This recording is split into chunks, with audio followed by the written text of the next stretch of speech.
Video about England's exploration. First off, what were England's motives in exploring new nations?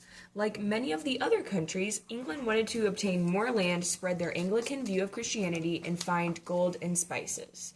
In the first half of the 17th century, England's presence increased in other nations.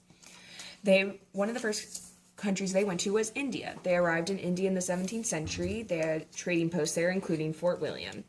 But a local ruler in Bengal named Calcutta attacked Fort William and imprisoned the local British in the Black Hole of Calcutta, which was an underground prison for holding prisoners.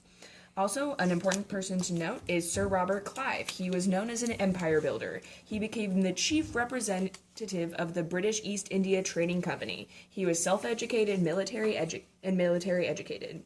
Some of the goods that the English wanted from specifically India included spices, cotton, money, and gold.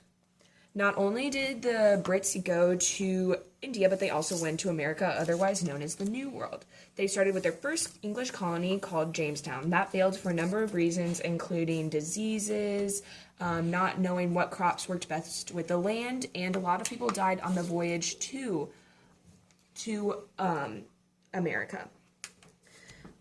People wanted to go to the New World because they wanted the desire for religious freedom. They had different economic interests, and so it became a successful colonization because they could do all of those things. The colonies were run by the British Board of Trade, the Royal Council, and Parliament. The balance of trade definitely favored England over America, which America did not like. Not only did England go to North America, but they also went to Central and South America. They had the colony of Jamaica, the Barbados, and Bermuda. In these places, and also in specifically Jamaica, they mass-produced cane sugar through the use of slaves. The Brits brought slaves with them to the New World to help them farm and other things like that. They also went to China. The first trading post in China was in Canton in 1699. By the mid-17th century, England replaced Portugal as a leading trader with China. So they exported tea and silk to England, and also when they were in China, they were confined to a small island outside of China, and they were only allowed to trade with China from October to March. The British really didn't like this, and they wanted the liberalization of trade restrictions, but Emperor Qian Lun had no interest in British products, so their relationship kind of ended, it didn't end, but it was bad, so yeah. British pirates raided Spanish treasure ships that were full of treasures from the New World, and Elizabeth allowed Dutch privateers safe harbor on English shores. The term Spanish Main is often associated with famous Elizabethan pirates, such as Sir Francis Drake. He participated in early English slaving voyages to Africa. He earned a reputation of piracy and had 2 successful expeditions to the West Indies.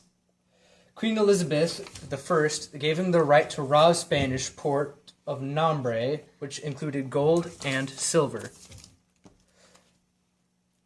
He was also sent by Queen Elizabeth I to South America in 1577 and returned from England via the Pacific and became the first Englishman to circumnavigate the globe. The Queen then awarded him with a knighthood. In 1584, Queen Elizabeth then granted Sir Walter Raleigh, who was another famous pirate, a royal charter allowing him to explore, colonize, and rule any countries already not claimed.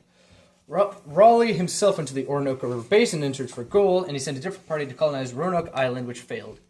He made significant contributions to British privateering, colonizing North America and searching both Venezuela and Guyana for gold.